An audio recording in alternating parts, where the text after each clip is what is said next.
2 ہجری 17 رمضان المبارک بروز جمعۃ المبارک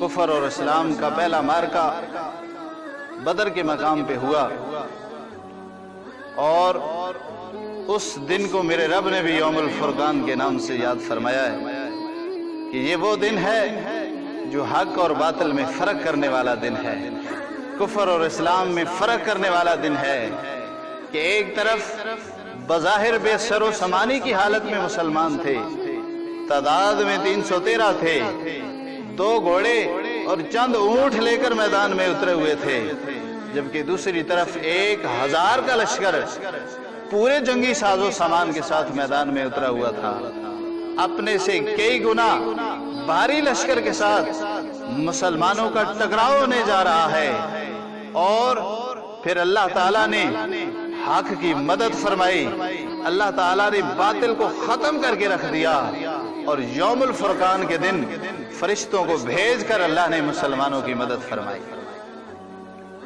مسلمان جب مدینہ طیبہ سے نکل رہے تھے تو ہاتھوں میں تلواریں تک نہیں تھی، درختوں سے ٹہنیاں توڑ کر ہاتھوں میں ٹہنیاں لہرا کر جا رہے ہیں۔ یہودیوں نے جب یہ منظر دیکھتا وہ پوچھتے ہیں کہ جنگیں تو افرادی قوت سے لڑی جاتی ہیں، جنگیں تو جنگی ساز و سامان ہو تب لڑی جاتی ہیں، تم کس کے بل بوتے پہ جا رہے ہو، کس کے سہارے پہ جنگ کرنے جا رہے ہو، اپنے سے کئی گنا بھاری لشکر سے ٹکرانے جا رہے ہو، کس کے بھروسے پہ جا رہے ہو؟ مسلمان کہتے ہیں یہ ہمارے کملے والے آقا ہے، ہم ان کے سہارے پہ جا رہے ہیں، ان کے بل بوتے پہ جا رہے ہیں، ہمیں خنجر اور بھالوں پر بھروسہ نہیں ہے، جنگی ساز و سامان پہ بھروسہ نہیں ہے، ہمیں سہارا ہے اس کالی کملے والے آقا پہ سہارا ہے۔ اور مسلمان آئے۔ پھر اس رات اللہ کے نبی نے اس رات جو ناز اور نخرے والی دعا فرمائی ہے، اللہ نے ایک کرم یہ فرمایا کہ اس رات اللہ نے مسلمانوں پر نیند کی چادر چڑھا دی۔ سورہ انفال میں ارشاد فرمایا اذ یغشیکم النعاس امنۃ منہ، اس وقت کو یاد کرو جب اللہ نے تمہاری تسکین کے لیے تمہارے اوپر نیند کی چادر چڑھا دی۔ وَيُنَزِّلُ عَلَيْكُم مِّنَ السَّمَاءِ مَاءً لِّيُطَهِّرَكُم بِهِ، اور آسمان سے تمہارے اوپر پانی برسایا تاکہ تمہیں پاک صاف کر دے، شیطانی نجاست کو تم سے دور کر دے، اور تمہارے دلوں کو مضبوط کر دے، اور اس سے تمہارے پاؤں اور قدم جمے رہے۔ یہ اللہ نے مہربانیاں فرمائی، رات بارش برسائی اور مسلمانوں کے لیے آسانیاں پیدا ہو۔ اس رات سارے صحابہ سوئے، صبح حشاش بشاش جاگے، کافروں کا رعب دلوں سے نکل چکا تھا، شیطانی وسوسے ختم ہو چکے تھے، حشاش بشاش بیدار ہوتے ہیں۔ لیکن اس رات 2 ہستیاں بیدار تھیں، ایک امام الانبیاء صلی اللہ علیہ وآلہ وسلم کی ذات ساری رات اللہ کی بارگاہ میں دعائیں کرتے رہے، اور حضور کی پہرہ داری کا شرف حضرت صدیق اکبر کو نصیب ہوا۔ مسجد عریش میں میرے آقا تشریف فرمائے، صدیق اکبر حضور کا پہرہ دے رہے ہیں، حضور کی اس حفاظت کے اوپر مامور ہیں۔ میرے آقا رات اللہ کی عبادت کرتے رہے، دعا کرتے رہے، اور اللہ نے اس دعا کو قرآن کا حصہ بنایا۔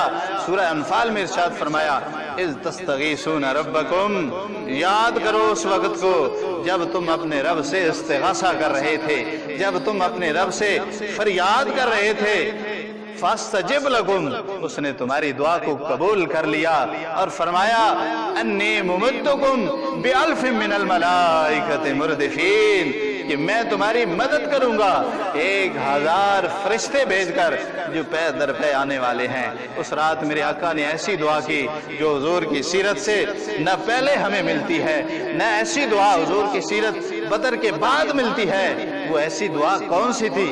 اللہ کی بارگاہ میں ایسی دعا کر رہے تھے پروردگار عالم یہ مٹھی بھر مسلمان تیری بارگاہ میں پیش کر دیے ہیں، یہ 313 یہی میری کمائی ہے، یہ 313 یہ میری تبلیغ کا یہی سرمایہ ہے۔ میرے پروردگار کبھی میں نے تیری بارگاہ سے عمر مانگا، آج وہ پیش کر رہا ہوں، کبھی تیری بارگاہ سے حمزہ مانگا، کبھی تیری بارگاہ سے میں نے عثمان کو مانگا، کبھی تیری بارگاہ سے میں نے یہ صحابہ مانگے، کبھی مکہ کی منڈیوں میں جا کر تبلیغ کی، یہ مسلمان ایمان لائے، کبھی طائف کا سفر میں گیا، اور یہ اس تبلیغ کا اثر یہ مسلمان تیری بارگاہ میں پیش کر دیے ہیں۔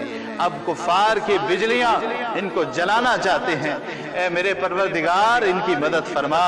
حضور دعا کر رہے ہیں، ایسی دعا فرما رہے ہیں، ارشاد فرما رہے ہیں اللہم ان تولک حاذل الاصحابہ فلن تعبد فی الارض ابدا۔ اے میرے پروردگار اگر آج یہ میری مٹھی بھر مسلمان ہلاک ہو جاتے ہیں تو قیامت تک پھر زمین میں تیری عبادت کرنے والا کوئی نہیں رہے گا۔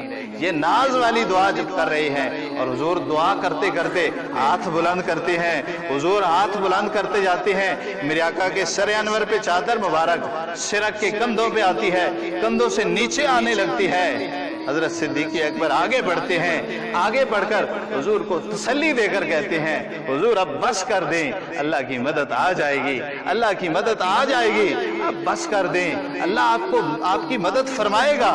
میرے آقا دعا کرتے کرتے ساری رات اس طرح دعا میں گزاری۔ صبح تہجد کے ٹائم حضور کے چہرے پہ رونق آئی، حضور کے لبوں پہ تبسم کھیلنے لگا۔ حضور ارشاد فرما رہے ہیں ابشر یا ابا بکر، اے ابو بکر تجھے بشارت ہو، خوشخبری ہو تجھے۔ وہ دیکھو اللہ کی مدد آ گئی، وہ دیکھو جبریل آ رہے ہیں، گھوڑے پہ سوار ہیں، گھوڑے کے نتنوں کے اوپر گرد و غبار جمی ہوئی ہے، وہ دیکھو اللہ کی مدد آ گئی۔ حضور خوشی کا اظہار کرتے ہیں، اللہ کی مدد آتی ہے، اللہ اپنے فرشتوں کو بھیجتا ہے کہ جاؤ میرے فرشتوں، جاؤ آج میرے نبی کے غلاموں کے ساتھ مجاہد بن کے ان کی مدد کرو، صفوں میں شامل ہو جاؤ۔ اللہ نے فرشتوں کو بھیجا، بخمسۃ آلاف، 5000 فرشتے بھیجے، 1000 فرشتہ بھیجا، اللہ کی مدد پہنچی۔ اور صحابہ فرماتے ہیں جب صبح میدان جنگ میں ہم تلوار لہراتے تھے کسی کافر کے اوپر وار کرنے کے لیے، ہماری تلوار ابھی لہرا رہے ہوتے تھے، کافر کا سر پہلے اس کا گردن کٹ کے نیچے گر جاتی۔ یہ اللہ کی مدد تھی، مسلمانوں کی مدد اللہ نے فرمائی کیونکہ ان کی ایمان مضبوط تھے۔ آخری یہ پیغام دینا چاہتا ہوں کہ آج مسلمان 2 ارب سے زائد مسلمان ہیں لیکن بکھرے ہوئے ہیں۔ آج اتنی تعداد میں مسلمان ہیں، اتحاد کی دولت ختم ہو گئی ہے۔ آج مسلمان کیوں پسے جا رہے ہیں؟ کیونکہ ہمارے اندر ایمانی جذبے کی کمی ہے، ہمارے اندر ایمانی حرارت کی کمی ہے، آقا کی پیروی اور تعمیل کی کمی ہے۔ وہ جذبہ آج بھی پیدا کرو، اللہ کی مدد آ جائے گی۔ فضائے بدر پیدا کر، فضائے بدر پیدا کر، فرشتے آج بھی اتر سکتے ہیں تیری مدد کو قطار اندر قطار۔ آمین بجاہ النبی۔ پلیز ہمارے اسلامک چینل سبحان ٹی وی 92 کو سبسکرائب ضرور کریں۔